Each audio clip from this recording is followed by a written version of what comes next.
Libya is a real genocide against the Libyan people. The Colonel Gaddafi is shooting his own people, and really the international community has to take a clear position about against the regime. I think they cannot wait much longer. What's going now cannot keep anyone silent.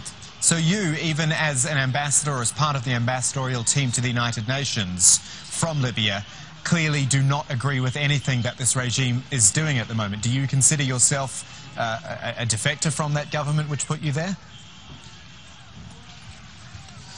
Well, we don't agree with anything the regime is doing.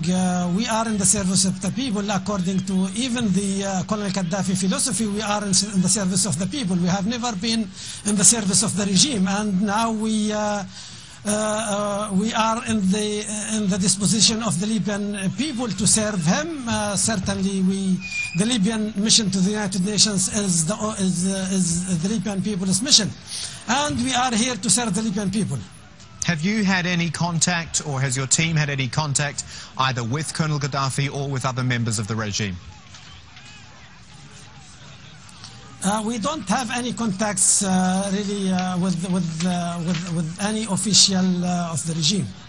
Are you worried about making such public comments against the regime? No, I am not worried at all. I am worrying about the Libyan people. I am not worrying about my own safety. I am worrying about the safety of the Libyan people. The people are being shot in the streets. I am nothing with the sacrifices of the Libyan people. So what should, in comparison with the sacrifice of the Libyan people. So if you could speak to Colonel Gaddafi right now, what would you suggest he does?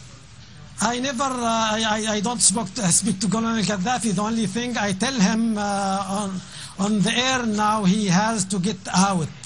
Either he get out or the Libyan people will kick him out anyway. So that's what he has to know, and I think he knows it.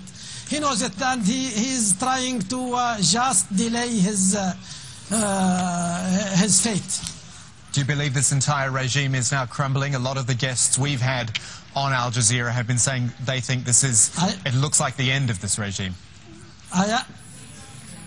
Yes, I think it is the end of the game. I think the fact he is continuing to kill his own people is the fact that the whole regime is crumbling, and we will soon see the fall of this regime. You must be speaking to other members of the international community there at the United Nations. What are they saying to you? Is anyone showing that they would involve themselves in any way? You know, it is a holiday today in the United States and the United Nations. Also, we don't have much contacts with the members of the United Nations, and certainly we will try our best to have something done by the United Nations to stop this genocide against the Libyan people.